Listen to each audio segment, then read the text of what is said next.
Sekarang kita akan mati. Ada yang mau mati Pak? Belum ada insya Allah. Ibu-ibu siap mati? Ya belum kan? Subhanallah. Alhamdulillah. Ibu-ibu sekalian, bapak-bapak yang dirahmati Allah,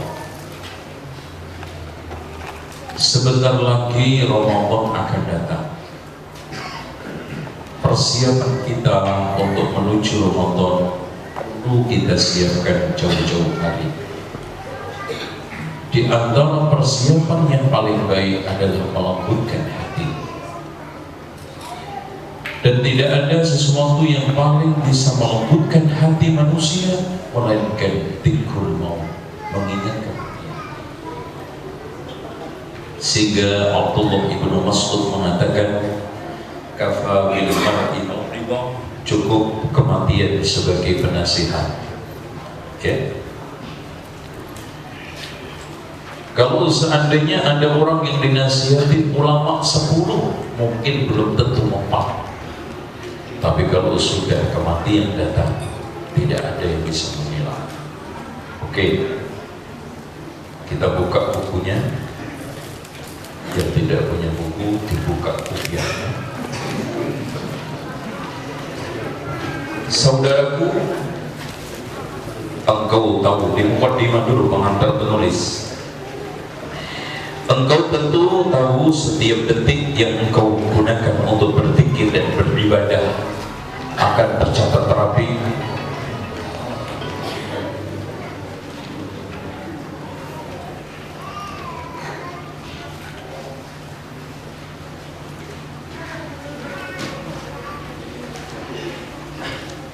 Tercatat rapi di dalam amalan dan lembaran sahifah. Artinya Pak, tidak ada satupun yang kelewat. Sekecil apapun, termasuk misqala dzarrah. Faman ya'mal misqala dzarratin khairan yarah, wa man ya'mal misqala dzarratin syarran yarah. Dan kehidupan ini bukan gratisan, tanpa bayaran. Sehingga Allah katakan, ayahsabul insanu an yutraka sudah. Apakah manusia mengira akan dibiarkan begitu saja tanpa pertanggungjawaban? Bahkan sampai nyair mengatakan, walau anna idza binna bu'is, law anna idza binna turikna lakana al-mautu ghayata kulli hayy.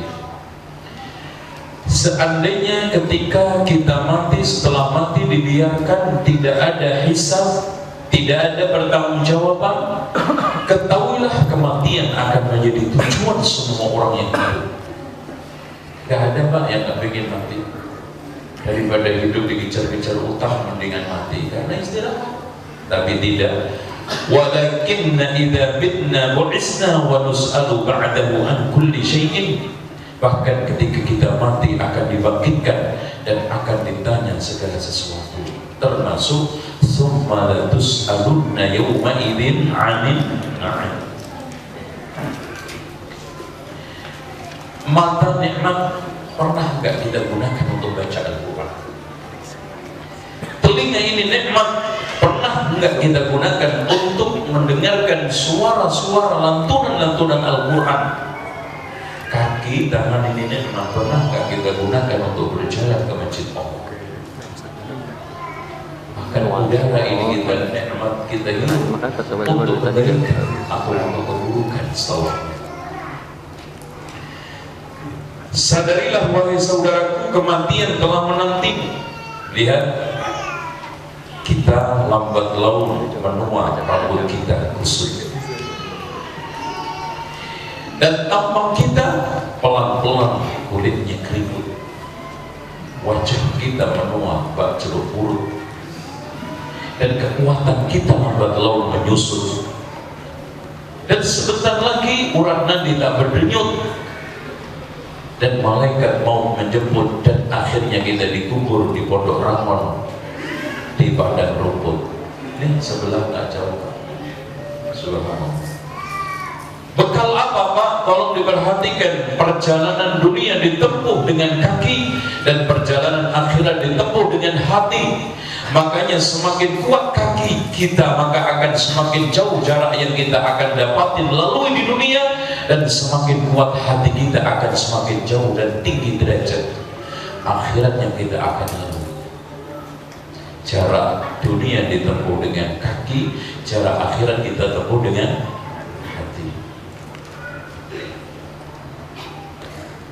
Sehingga sang penyair mengatakan, tazawwad bituqa fa innaka la tadri idza janna al-lailu fa hal ta'ishu ila al-fajr. Berbekalah kamu dengan ketakwaan, kalau sudah masuk malam jamin gak umur sampai pagi kan? Karena mati gak pakai formulir, cabut nyawa gak pakai pendaftar. Dan wala tadri nafsum bi ayyi ardin tamut. Tidak ada satupun yang tahu di bumi mana dia meninggal dunia. Makanya Pak, jangan repot-repot bikin kuburan dulu sebelum mati. Kita bikin di Pondok Rangon, matinya di Mekah, Masya Allah. Mendingan dikubur Pondok Rangon sama Mekah. Mekah udah nyampe Mekah dibalikin lagi, rugi. Apalagi na'udzubillah ada sebagian orang Islam yang awam dibela-belain untuk membeli tanah kuburan yang ratusan bahkan miliaran rupiah, padahal malaikatnya sama nggak Pak malaikat? Apa itu? Kuburan ada fitnessnya, sauna, refleksiologi, sekalian aja kasih pemancingan, habis kubur mancing. Mubazir Pak, coba di San Diego itu 700 sampai 1 M, gunakan bangun masjid. Subhanallah. Jadi apa Pak? Man bana lillahi masjidan banallahu lahu baitan fil jannah. Barang siapa yang bangun surga, bangun rumah Allah lillah, maka akan dibangunkan rumah di surga. Tuh. Wa kam min salimin mata bi ghairi illatin, berapa banyak orang yang sehat mati tanpa sebab penyakit. Wa kam min saqimin 'asha hinan min ad-dahri, dan berapa banyak orang yang sakit tidak mati. Dan sekarang ini banyak mati mendadak karena banyak perokok, serangan jantung. Makanya tinggalkan Tuhan 9 cm berkepala api, sembahlah Tuhan Allah saja. Wa kam min fata yusbihu wa yumsi aminan wa qad nusijat akfaluhu wa la yadri, berapa banyak pemuda yang sehat segar bugar sore pagi merasa aman, ternyata kain kafannya sudah digunting-gunting, dia tidak tahu. Betul Pak? Pagi olahraga, sore udah dibeli kain kafan.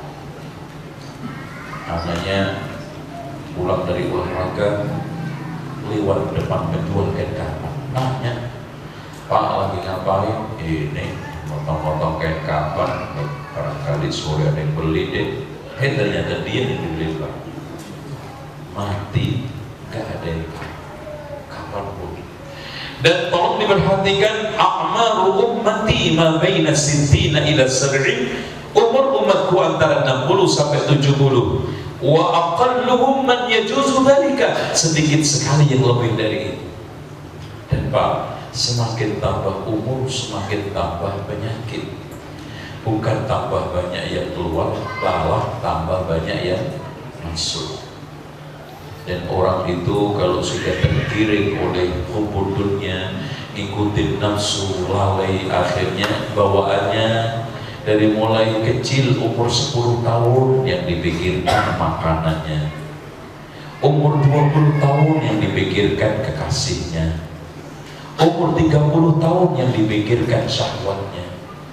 Makanya kenceng-kencengnya mau poligami ya umur itu 30, 35, wah kayaknya Nabi Muhammad aja dulu. Sampai kadang-kadang merayu sama istrinya itu muluk-muluk gedean deh. Anak ini ibarat matahari. Oh matahari apa mas? Oh beli air orang. Saya itu tidak harus menyinari satu bumi saja. Jadi maksudnya apa mas? Terus mas, apa mas? Sandal terbang.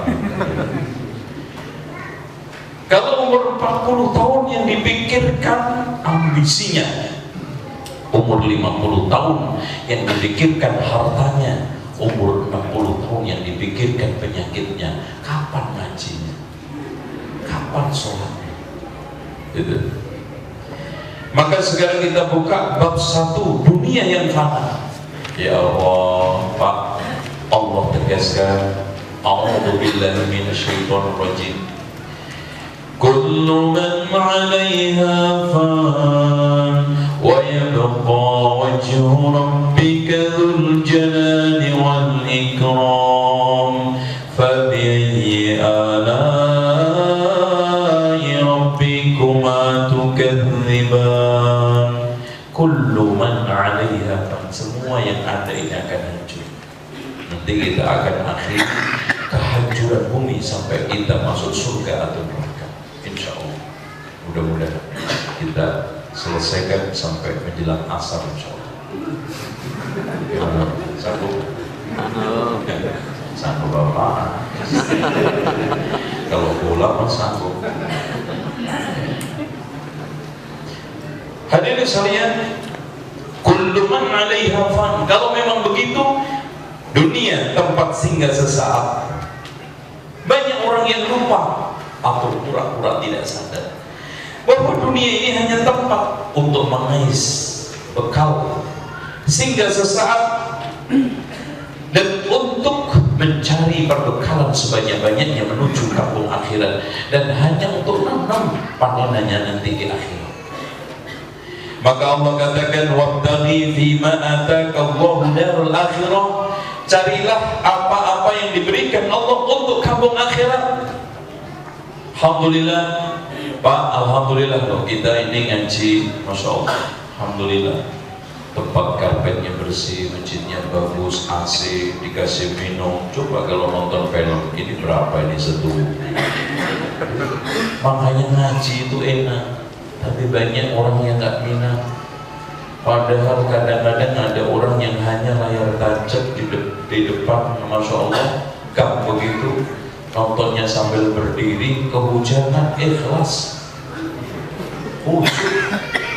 Apalagi nonton Piala Dunia, nih godaan Ramadan ini berat nih nanti. Karena ada 2 godaan, 1 Pilpres, 2 Piala Dunia. Ini anak khawatir pas iktikaf nanti bawa TV ke masjid. Karena untuk mengumpulkan 2 kebaikan kan. Jadi dunia akhirat kenapa? Apanya kena mas? Itu kan gitu. Nah ini Pak. Makanya para ulama diantaranya 3 yang saya turunkan di sini menafsiri firman itu, carilah dengan karunia Allah yang diberikan kepadamu untuk kepentingan akhirat, yaitu surga. Karena orang mukmin harus bisa menggunakan nikmat dunia untuk kepentingan akhirat, bukan untuk kepentingan tanah, kenikmatan air, kesombongan dan melampaui batas, sehingga seakan-akan mereka berkata, janganlah kamu terlena dengan karena kamu akan meninggalkan semua hartamu kecuali bagian yang satu, yaitu kain kafan. Itu saja. Sehingga Rasulullah bersabda, kun fid dunya ka'annaka gharibun aw 'abiru sabil. Jadilah kamu di dunia ini seperti perantau, Pak. Namanya perantau pasti sementara, dan mental utama perantau itu biasanya, biarpun di Jakarta Belanda, yang paling penting pulang ke Purworejo keren, pulang ke Kebumen keren, ke Lamongan keren kayak saya. Oke? Gelandang di dunia. Yang penting pulang ke akhirat, masya Allah. Makanya saya sering umpamakan dunia sama akhirat itu seperti tidur sama mimpi. Pak, saya tanya, tidur itu pentingnya kasurnya apa mimpinya? Dan antum dikasih fasilitas Allah bagus, kamarnya bagus, kasurnya mahal. Yang penting antum menikmati kasurnya apa mimpinya? Ya kalau antum gak tidur-tidur malah datang ke dokter. Kita beli kasur empuk ini supaya cepat tidur, yang enak mimpinya. Tapi alhamdulillah Pak, ada orang yang tidurnya di kasur empuk, kamarnya mewah, mimpinya umroh. Masya Allah Mas, nikmat sekali Mas. Atau mimpinya makan sate. Wah. Ada orang yang tidurnya kasurnya empuk, kamarnya mewah, mimpinya dikejar anjing atau Dracula. Kalau ada itu ya. Nah Pak, singkirin Pak, mungkin dimakan. Karena ceramah makan repot. Kalau antum kasih cappuccino boleh. Boleh ya, Masya Allah. Arodi yang datang sini cappuccino. Itu stepnya kurang ajar. Oke.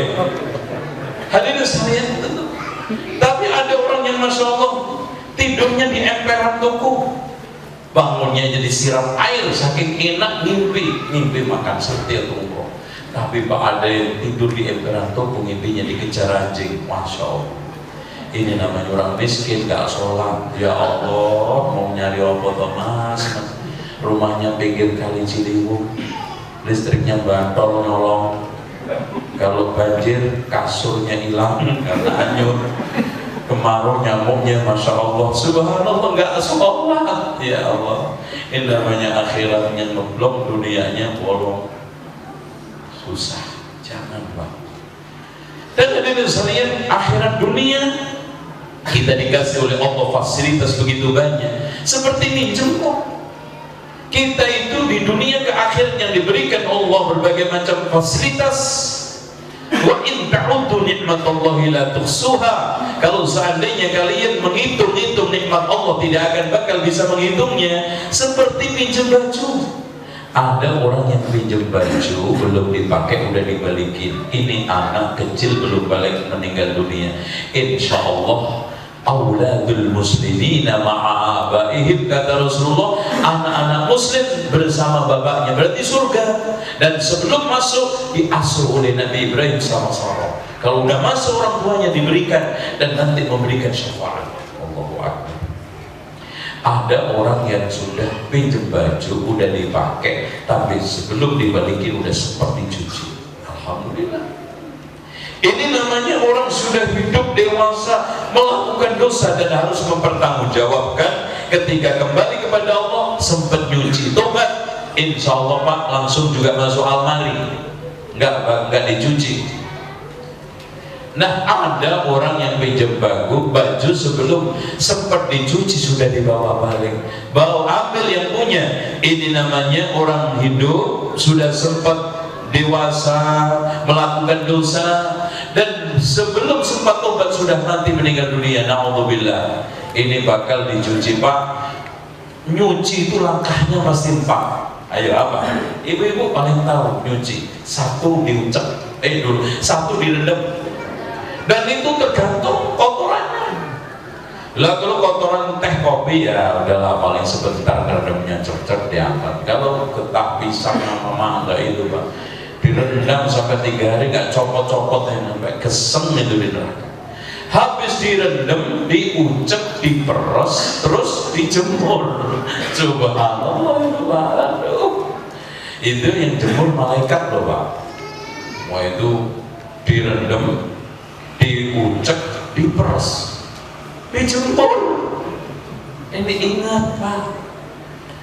Dan tolong diperhatikan, kita ini kadang-kadang nggak cerdas dan kurang cerdas mikir dunia akhirat. Pak, dunia ini berapa sih? Coba bandingkan umur kuburan doa aja nggak ada apa-apanya. Seandainya kita meninggal hari ini, kiamat kurang 4 juta tahun, umpamanya ya, umpama itu umur kuburan doa 4 juta.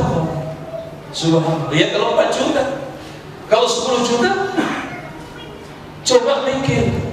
Kita hanya menikmati yang kadang nikmatnya nggak ada 10 menit, ternyata berpuluh bahkan beratus tahun disiksa di alam kubur. Makanya Abdullah bin Aizar mengatakan, wahai manusia, sesungguhnya kalian punya 2 hunian. Hunian 1 di atas bumi dan hunian 1 di bawah bumi.